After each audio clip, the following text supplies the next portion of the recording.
Hi friends, ఈరోజు video ఏంటంటే మీకు ఇంతకుముందు వీడియోలో కూడా చెప్పానండి నేను మీకు మినీ తిరుపతి వీడియో చేసి చూపిస్తాను అని. అక్కడే ఉన్న ఒక 5 పిల్లల్ని పట్టుకొని బయలుదేరానండి నేనైతే టెంపుల్కి. రండి మీరు కూడా నాతో పాటు చూడండి.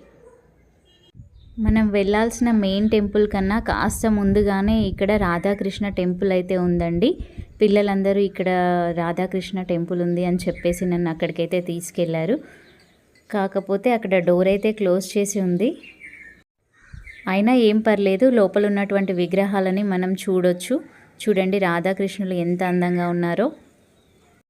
పిల్లలైతే చాలా యాక్టివ్గా ఉన్నారండి, అస్సలు ఆగట్లేదు. రండి పైనకు వెళ్ళి చూడాలి అంటూ నన్ను పైనకు పట్టుకొని తీసుకెళ్తున్నారు.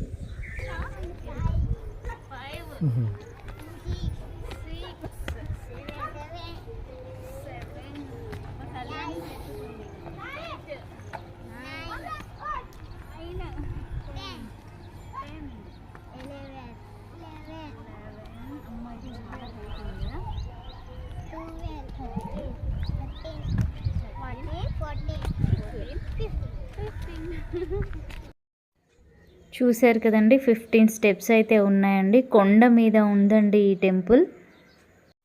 మెట్లు కూడా చాలా హైట్లోనే ఉన్నాయి. ఇక ఇక్కడ వ్యూ చూడండి ఎంత బాగుందో. ఆ క్లౌడ్స్ చూస్తున్నారు కదా, ఆహా ఎంత ఆహ్లాదంగా అనిపిస్తుందండి చూస్తుంటే. నిజంగా అండి ఇక్కడ క్లైమేట్ అయితే చాలా చాలా బాగుంది. ఇక్కడ చూసిన గ్రీనిష్గా చెట్లు, చల్లటి గాలి, ఆహా అనిపించే ఈ ప్లేస్ అయితే చాలా బాగుందండి. చూస్తున్నారు కదండి, మనకి టెంపుల్కి ముందే ఆంజనేయ స్వామి విగ్రహం అయితే ఉంది. ఇప్పుడు ఇక్కడ నుంచి వెళ్తే మనమైతే టెంపుల్కి రీచ్ అవ్వచ్చండి. మేమైతే ఈవినింగ్ వచ్చామండి టెంపుల్కి. యాక్చువల్గా మార్నింగే వద్దామనుకున్నాము కానీ కుదరలేదు. ఇక్కడ మిషన్ భగీరథ వాటర్ ట్యాంక్ అయితే ఉంది చూస్తున్నారుగా. ఇక మనమైతే టెంపుల్ ముందుకు వచ్చేసామండి. పిల్లలైతే అస్సలు ఆగట్లేదు అనుకోండి. ఎంతైనా విలేజ్ పిల్లలు చాలా యాక్టివ్గా ఉంటారండి మన పిల్లల కన్నా. ఇక ఇక్కడ చూడండి, శ్రీ వెంకటేశ్వర స్వామి ఆలయం అనే బోర్డు అయితే కనిపిస్తుంది. గ్రామం అండ్ మండలం నార్నూర్, జిల్లా ఆదిలాబాద్. మళ్ళీ మెట్లు వచ్చేసాయండి బాబు. అసలు నాకు తెలియక అడుగుతాను, ఈ వెంకటేశ్వర స్వామి ఎప్పుడు ఎందుకండి కొండ మీదనే ఉంటాడు? మీకేమైనా తెలిస్తే కామెంట్ చేయండి. ఇక మేము ధ్వజస్తంభం దగ్గరకైతే వచ్చేసామండి. మన వాళ్ళు చెప్తూ ఉంటారు కదా, ధ్వజస్తంభం చివరన తప్పకుండా చూడాలి అని. నేనైతే చూసేసాను, మీరు కూడా చూడండి. ఇక ఇదేనండి మనకి మినీ తిరుపతి ఎంట్రన్స్. పిల్లల్ని లోపల దాకా అయితే తీసుకొచ్చాను కానీ ఇంకా లోపలికి వచ్చిన తర్వాత నా మాట అయితే అస్సలు వినట్లేదు. ఒకరు ఒకవైపు పరిగెడితే ఇంకొకరు ఇంకొక వైపు పరిగెడుతున్నారు. ఇంకా ఈ అబ్బాయి చూడండి ఒక్క దగ్గర అసలు ఆగట్లేదు కూడా. ఈ 5గురిని నేనే పట్టుకొచ్చాను, నాకేమో టెన్షన్గా ఉంది మళ్ళీ తీసుకెళ్ళాలి అని చెప్పేసి. ఈ చిట్టి తల్లి ఉంది కదా, ఇదైతే కళ్యాణి అంట. చూడండి ఎంత ఎంజాయ్ చేస్తుందో.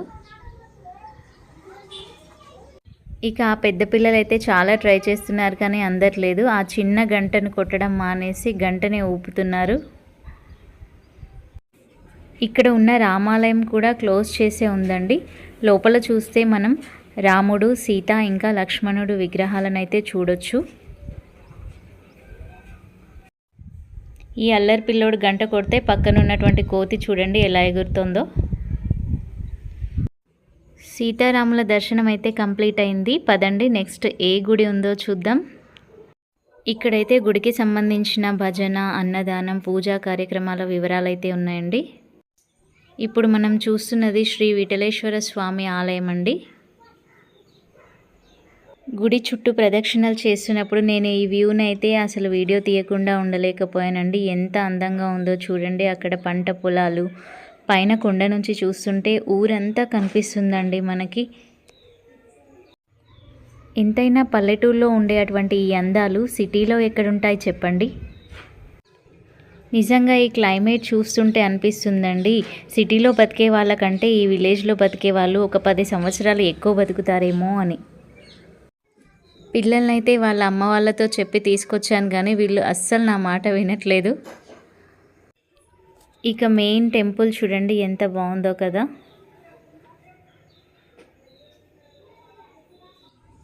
ఇక ఇక్కడ చూస్తున్నారు కదా, ఇది వెనక సైడ్ అండి. మనం ఏదైనా కోరుకొని మనం కాయిన్ కనుక అంటిస్తే ఆ కాయిన్ అంటుకుంటే అది నిజమవుతుందంట పిల్లలు చెప్పారు.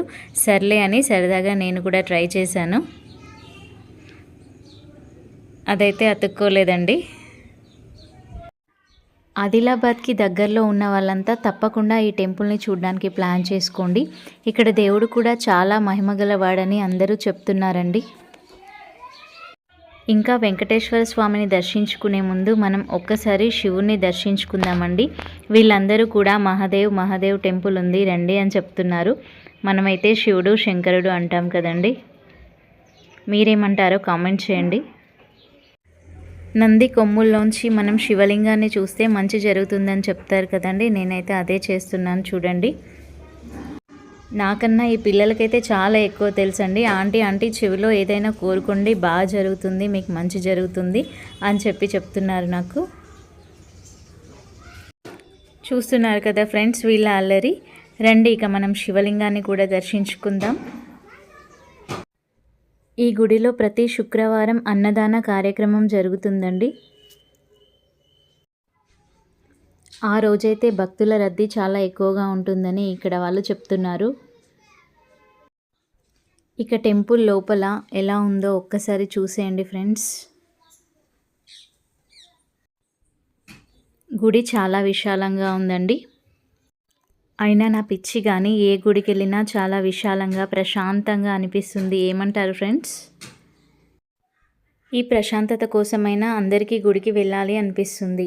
కానీ ఏం చేస్తాం, పొద్దున్నే లేచి పిల్లల్ని స్కూల్కి రెడీ చేసి హస్బెండ్స్ని ఆఫీస్లకి డ్యూటీలకి రెడీ చేసే వరకే మనకి 10-11 అవుతుంది. ఇంకా ఎప్పుడు రెడీ అవుతాం, ఎప్పుడు టెంపుల్స్కి వస్తాం? ఇక ఇక్కడైతే నవగ్రహాల విగ్రహాలు ఉన్నాయండి. ఇంకా మిమ్మల్ని వెయిట్ చేయించడం ఇష్టం లేదండి. ఇక రండి మనం వెంకటేశ్వర స్వామిని అయితే చూద్దాం. చూడండి ఎంత బాగున్నాడో కదండి ఆ వెంకటేశ్వర స్వామి. ఆహా, చూస్తుంటేనే ఎంత కన్నుల పండగగా ఉందండి. అక్కడ తిరుపతికి వెళ్తేనైతే అసలు దేవుణ్ణి చూసే లోపే వెళ్ళండి అంటూ పంపించేస్తారు. కానీ నేను ఇక్కడైతే దేవుణ్ణి చాలాసేపు అలాగే చూస్తూ ఉండిపోయాను. ఇక తీర్థం ప్రసాదం తీసుకునే టైం వచ్చిందండి. చిన్నప్పుడైతే కేవలం ప్రసాదం తినడం కోసమే గుడికి వెళ్ళే వాళ్ళం. మీరు కూడా నాలాంటి వాళ్ళే అయితే కామెంట్ చేయండి. దర్శనం అయితే పూర్తయిందండి. కాసేపు ప్రశాంతంగా కూర్చొని పిల్లలతో ముచ్చట్లు పెట్టాను. ఇక చివరగా ఆంజనేయ స్వామి విగ్రహం అయితే చూసేద్దామని చెప్పి ఇక్కడికి వచ్చామండి. చూడండి పిల్లలు ఎలా ఎక్కుతున్నారో. అదేంటో ఫ్రెండ్స్, మనకి ఆంజనేయ స్వామిని చూస్తుంటేనే ఒక రకమైన ధైర్యం వచ్చేస్తుంది. చాలా బలం మనకి వచ్చినట్లుగా అనిపిస్తుంది. అందరూ అనండి జై శ్రీరామ్. మీకందరికీ తెలిసే ఉంటుంది, ఆంజనేయ స్వామికి జై శ్రీ ఆంజనేయం అనడం కంటే జై శ్రీరామ్ అనడం చాలా ఇష్టం. ఇక పిల్లలు చూడండి, ఆంటీ ఫొటోస్ దిగుదామంటూ ఫోజులు ఎలా పెడుతున్నారు. నిజంగా ఈ గుడి అయితే నాకు చాలా బాగా నచ్చిందండి. నిజంగా తిరుపతిలో ఉన్నటువంటి వెంకటేశ్వర స్వామిని చూసినంత ఆనందం అయితే నాకు అనిపించింది. ఇది ఫ్రెండ్స్ మన తెలంగాణలో ఉన్నటువంటి ఆదిలాబాద్ జిల్లాలోని నార్నూర్లో ఉన్నటువంటి మినీ తిరుపతి టెంపుల్. తప్పకుండా అందరూ ఒక్కసారైనా దర్శనం చేసుకోండి. నాకైతే చాలా హాయిగా ప్రశాంతంగా అనిపించింది. మనమైతే ఊరికినే టైర్డ్ అయిపోతాం, కానీ ఈ పిల్లలైతే అస్సలు టైర్డ్ అవ్వలేదండి. చూడండి ఆ చిన్నది కళ్యాణి ఎలా పరిగెడుతోందో. వచ్చేటప్పుడైతే చక్కగా నా చేయి పట్టుకొని వచ్చింది, కానీ వెళ్ళేటప్పుడు పిలుస్తున్నా పట్టించుకోకుండా పరుగులు తీస్తుంది. ఈ చిన్న గుడి కనిపిస్తుంది చూడండి, ఇదేనండి మనం ముందుగా చూసామే రాధాకృష్ణుల టెంపుల్. అదేనండి ఇది. సో ఫైనల్గా పిల్లలతో పాటు నేను కూడా చిన్న పిల్లనైపోయి జంప్ చేస్తూ మెట్లయితే దిగిపోయామండి. ఇది ఫ్రెండ్స్ ఈరోజు వీడియో. ఈ వీడియో కనుక మీకు నచ్చినట్లయితే తప్పకుండా లైక్ చేయండి, మన ఛానల్ని సబ్స్క్రైబ్ చేయండి. Thanks for watching.